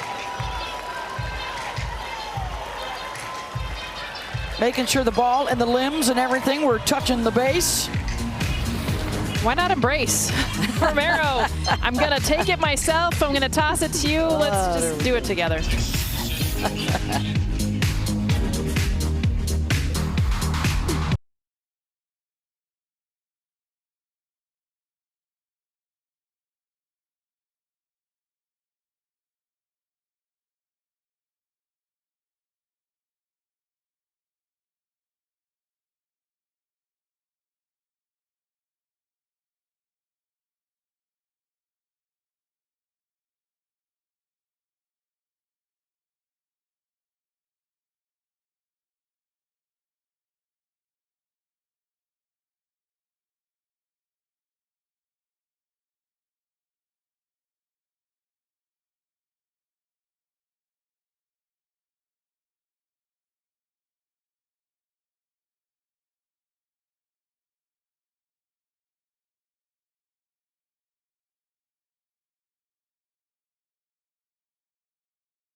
One game to try and save your season. Win or go home tonight on Elimination Friday for Texas and Mississippi State. Couple of long balls, the difference right now. And a solid showing from the All-American in the circle for Texas, Tegan Cavan. And a 3-0 Texas lead. They are 6 outs away from staying alive and playing on Sunday afternoon against either Alabama or Nebraska. How about just our third career start with 0 or 1 strikeouts through 5 innings pitched, and that's where you just trust the defense. Courtney, Amanda, and Danielle were talking about that. That is where Cavan has shifted, is not trying to get the strikeouts, but contact. Oh, look at her pitch count. It's at 53 pitches. She's not walked anyone. And when you make hitters earn their way on base consecutively, it's more difficult to put runs up on the board. And she's been on point.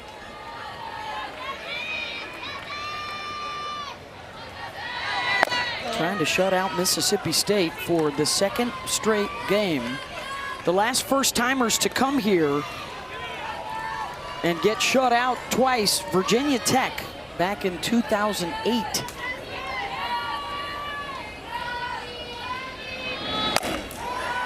Hard hit and good. Makes a diving stab. 1 down. Wow. Good.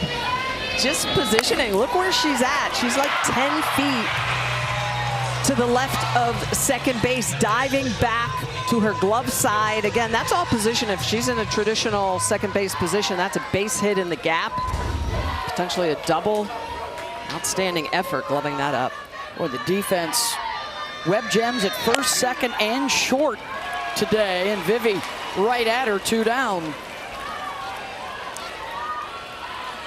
We got UFL action for you all weekend long. Tomorrow at 3 o'clock on ESPN2. It's Houston and Birmingham. Sunday at noon on ABC, Orlando, and DC. You can also stream both games on your ESPN app. We are at Devon Park here in Oklahoma City, day 2 of the World Series. We started with 8. We will be down to 6 at the end of the night. Coming up next, another winner-go-home matchup, UCLA and Arkansas.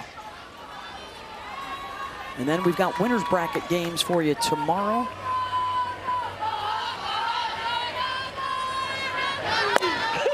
The Bruins' 34th World Series in 43 years. They have only gone 2-Q once, back in 2016. And for the Hogs, they're looking for their first World Series win in school history. Courtney Deifel's club 11-0 this year, guys, following a loss. It was a heartbreaker last night in extra innings to Nebraska on the Ava Kuzak home run. What a game, though. It was. Extra innings. Not a fan left the building either. Terrific fight from both sides. 1, 2, 3 for Kavan. 3's the magic number. That's all the outs that Mississippi State has to work with. Down 3. The NCAA Women's College World Series is presented by Capital One. What's in your wallet?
Into center by Kuzak. Johnson going back. It's gone. It's over. It's Ava. 2-out magic from Ava Kuzak. And it was worth the wait. The wait was a few hours. The wait was 10 innings. But as Kevin Brown said, well worth it for softball fans across the country. And Nebraska stays in the winners bracket against top-seeded Alabama tomorrow night. And for the Hogs, back at it here this evening. If they beat UCLA, they stay. If the Bruins win, the Hogs head home. And right now, Texas trying to knock Mississippi State out. They lead 3-0 into the 7th inning. And a ground out for Caden Henry, 1 down. Winner of this one gets the day off tomorrow and will meet either Nebraska or Alabama. The loser of their game Saturday night, they'll play on Sunday. Texas holds on to this lead. Obviously they advance, but they will not get back to where they need to get to unless this hitter right here gets going. And this part of the order. Caden Henry, we've seen how hot she's been. Katie Stewart, Vivi Martinez, Reese Atwood. They need all of them to be able to win games here. She's had 1 at-bat in their 2 games with a runner on base in front of her.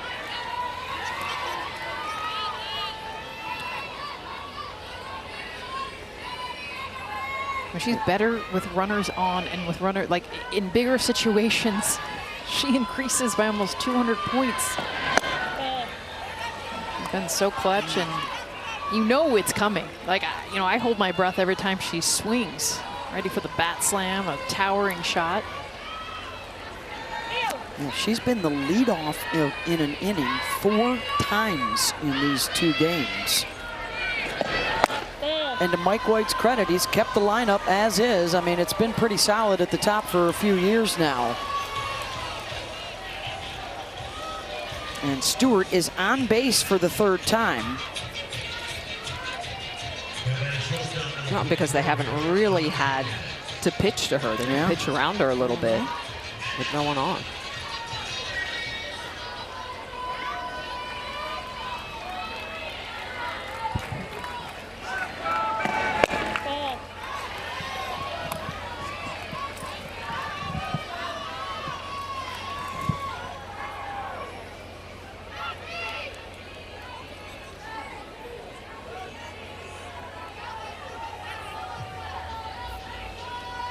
The Bruins have arrived, trying to extend the careers of Jordan Woolery and Megan Grant. The Bruin Bombers have combined for 166 home runs, 547 RBI in their careers together in Westwood.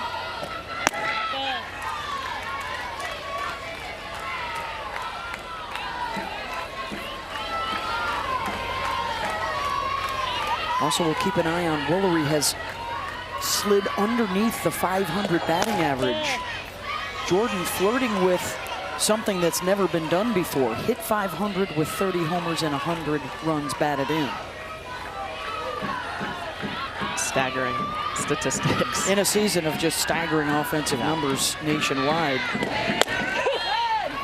I mean, in any other year, that's a player of the year type of performance. Texas trying to add a little bit more to the run tally. And then Mississippi State, one last chance in the bottom of the 7th. Martinez out to left center, and that one will get down. Stewart racing around, heading for 3rd, and now coming home. The throw to the plate, not in time. Dives in safe, and Vivi, a run-scoring double. Here it is. This is the lineup right here. Continues with Reese Atwood up to bat right now. But Vivi Martinez, after Katie Stewart gets walked again, 3rd free pass for her. Vivi Martinez, a beautiful job taking that backdoor curveball we talked about, and she waits until it gets back over the plate to drive it out into left center field. Mississippi State is challenging this call. This play is under further review. And a close play at home as Katie Stewart coming all the way around from first base. Is she out or safe at home? The call is safe. They're going to review this to see. She looks safe. Looks safe, yeah. Tag under the arm. Does it get the upper arm first? No. It's a nice setup by Rivera. Yeah. She's in perfect position. She's not obstructing, but Stewart gets the hand in before the tag gets to her body. Texas fans are watching it on the Jumbotron here, and they're already applauding. How about Katie Stewart head first in a home plate? I mean, that is something they don't teach you. You normally don't want to, but you see how well off the plate the catcher Des Rivera is to make sure there is no obstruction. So Katie Stewart head first, and she's safe. After review, the ruling on the field is confirmed. The runner is safe. Mississippi State will have 1 challenge remaining.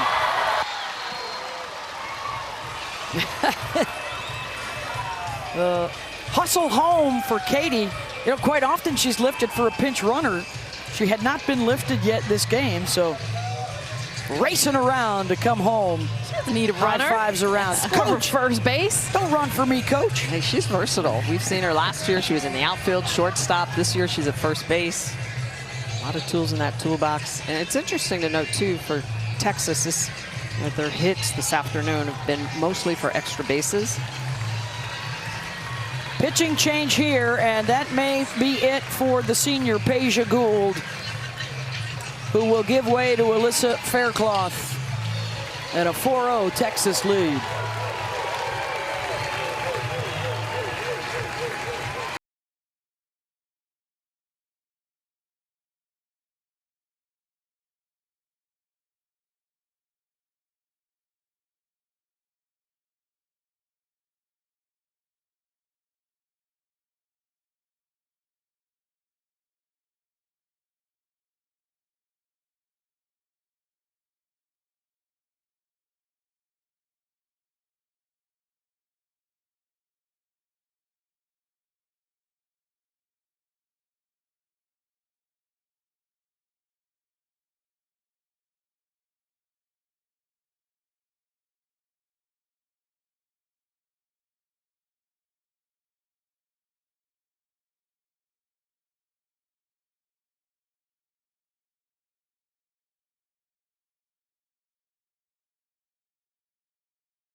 Katie Stewart getting on her horse, scoring all the way from first base. Get after it, dive into home plate.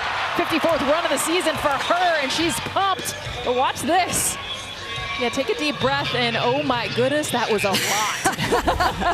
That's a lot harder than my 27 home run trots. Yeah, she's used to jogging the bases, but got after it there. She made it. And Martinez with the double to bring her home. So here's Atwood. You talk about it a lot, guys, late in game situations. You've been through some struggles at the plate, and how an at-bat at the end of one game can change everything the next game.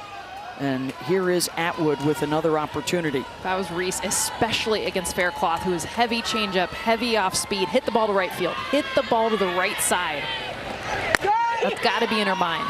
And that's the pitch. At 53 miles an hour, she throws that a lot. That's the name of her game. You've got to let the ball travel against a very good changeup pitcher. Melissa Faircloth coming on. 0-2 to Atwood, and got her with the change. 2 down. And she should have been sitting on this. At some point, Reese needs to say against a really good changeup pitcher like Faircloth, you know you're going to get 3 or 4 of them in the at-bat, way out in front of this. The tight spin speed on this, at 52 miles an hour, it's dropping down.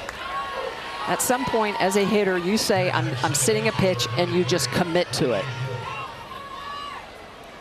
All right, so with 2 down, here's Leanne Good. Big strikeout there for Faircloth.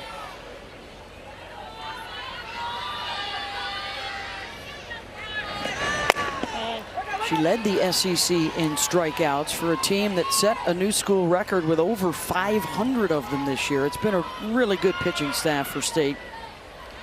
And for Faircloth, you keep throwing that pitch until a team shows that they can hit it, they can barrel it. Not many have. No.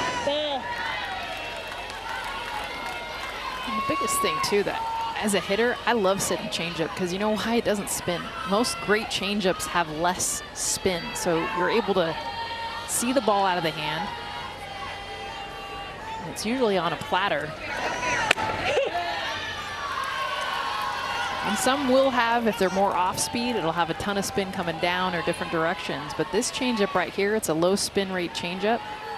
So sitting is also just sighting it out of the hand, right? I don't see the spin. No. Sitting is before you can even see it, you are looking for a changeup. Yeah, but I mean, you see that there's no spin when it comes out of the hand. Yes. Well, the really good changeups, though, do spin, and they spin super tight, and that's why you can't identify them. And, you know, she throws a horseshoe changeup, and there's enough spin that you can see that the hitters are going to swing through that.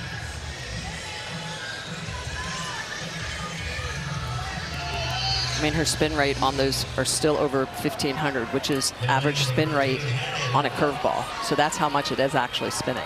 So here's Hannah Wells after the walk to Good, and then the runner advances on the wild pitch. The throw down to get Good, trying to steal second, and that's the 3rd out of the inning.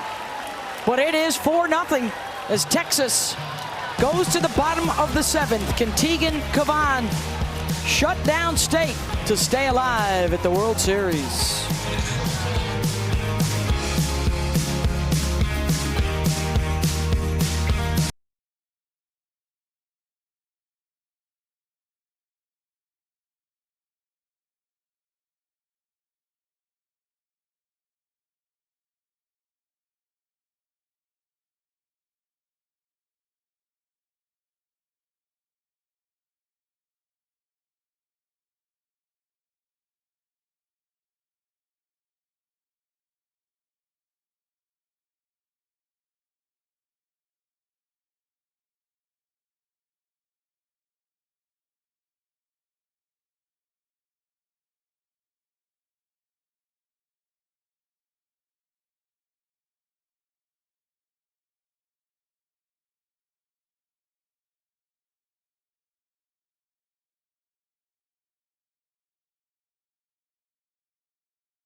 Tegan Cavan, the 2-hit shutout thus far, 3 outs away from a win. By the way, if she gets the shutout, she would tie Kat Osterman for the most in Texas World Series career history.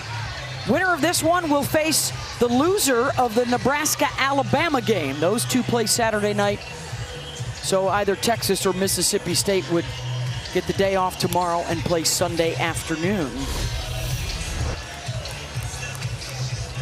Winners on this side, Tennessee and Texas Tech, tomorrow afternoon, 3 Eastern on ABC. And then Alabama, Nebraska tomorrow night. Just 4 hits through the 2 games for Mississippi State.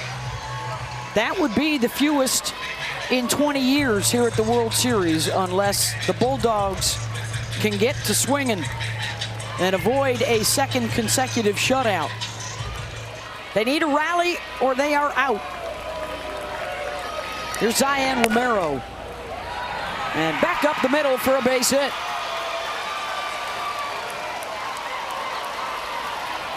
Tell you what, Tegan Cavan has been very good in this game, but there's one hitter in this lineup that has her number, and that is Romero. 3rd hit of the game. She had a double back in the first, now 2 consecutive base hits. See if the Dogs can pass the bat a little bit here. Kinley Keller, a couple of flyouts to center and right. And just to your point, that's the first time, obviously, in this game that they've had the leadoff runner on. Hard to put runs up when you're A, not hitting, or B, just not able to get on early in innings. And when you got the broccoli cap, I mean, rally caps, and then there's broccoli caps. Get it done in the 7th, at least get your leadoff batter on. Enjoying Romero's career high with 3 hits.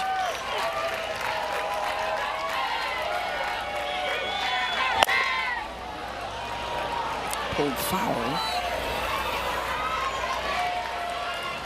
Keller, big reason why Mississippi State was able to beat Oklahoma. She had 3 of their RBAs in that Game 3 massive win. Just the massivity of that moment for her. Keller just being able to step up so clutch. Remember, they came back from a 4-run deficit in the Supers Game 1 against Oklahoma. They scored 5 in the 7th inning.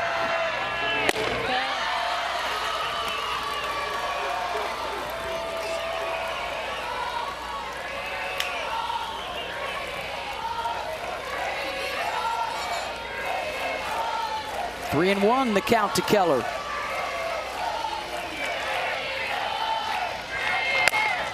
Back up the middle, base hit. 2 aboard for Mississippi State. They're on the rise ball. And this is just an understanding now, 3rd time through the order, what she's going to throw you and getting on top. Beautiful job. Just meet this rise ball. If you get a flat swing, it's exactly what you can do with it. Drive it up the middle. Back-to-back hits against the rise ball against Cavan. Well, and I think to both those hitters, the question is, why are they not using that off-speed pitch a little bit more to help set up the rise ball? Citlali Gutierrez getting warm in the bullpen. How about that big comeback just a week ago, as you see Citlali getting ready just in case. But they have been here before, and they have rallied before. With a 5-run 7th inning in the Supers down in Norman. Lost Game 2 and then came back to win Game 3 with the shutout and jumping in the pool and celebrating. And so they believe.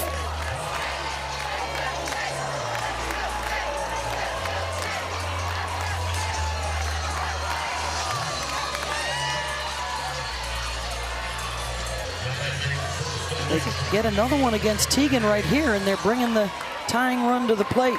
Absolutely, it's that back-to-back. They've been missing the last couple games, and doing that, laying off pitches out of the zone, non-competitive. Not just back-to-back, just hits, period. Base runners, period. They had 4 hits coming into this inning in both games.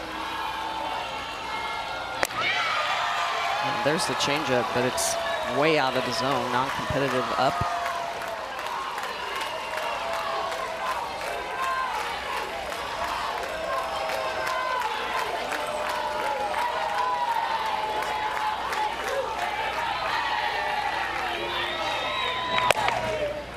Popped up to good.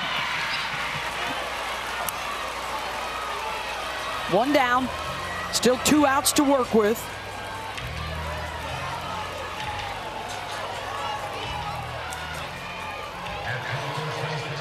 It's the number 6 hitter, Paige Ernstis. She got the nickname Pinch Hit Paige last year. Was so clutch off the bench. 9 for 28, 5 extra base hits. Earned her way into the starting lineup this year.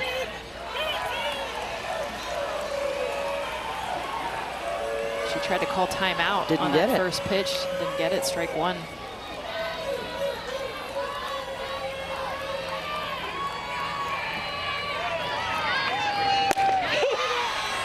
Oh, and 2. You're going to see Paige trying to step out, looking for time, and Kavan goes through the windup, does not get the timeout, and it's a strike.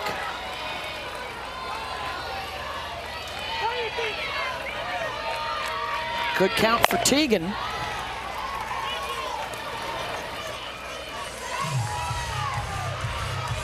think they're state right now, too. You can just tell with their swings, everything chopping down, telling me they're sitting on that rise ball. And somebody noted that the changeup has been up and out of the zone. Haven't seen the drop a whole lot.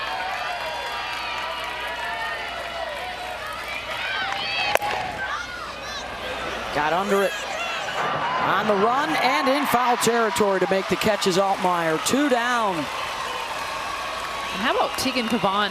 She told us in our meetings this week, what if teams are picking pitches? What if they know what's coming? Right now, Mississippi State knows the rise ball is coming. What did Teagan say? They still got to hit it. I'm giving you all rise balls right now, but you still have to hit it. That's the pitch that was hunted. That last one still got underneath. She has not given up a run in the 7th inning in her last 12 appearances, and it's the last chance here for Kiara Sells,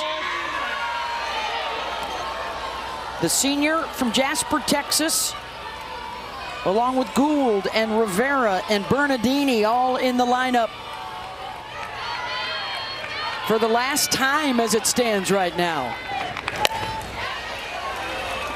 1-1.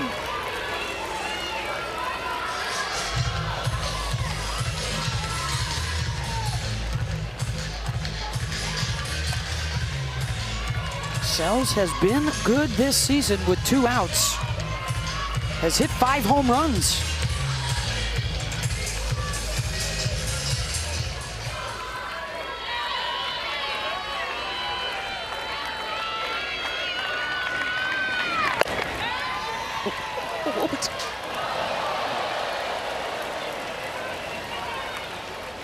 Beth almost had a chance to catch that. I was ready to dive out into the netting. Is that what that looked like? If all these monitors were not here, Mullins would have caught that. I would have gotten that.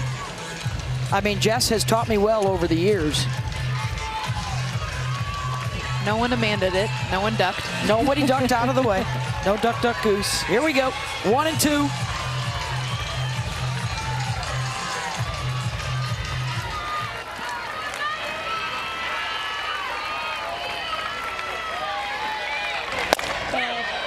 Just missed away. Great job not swinging at that, Sells.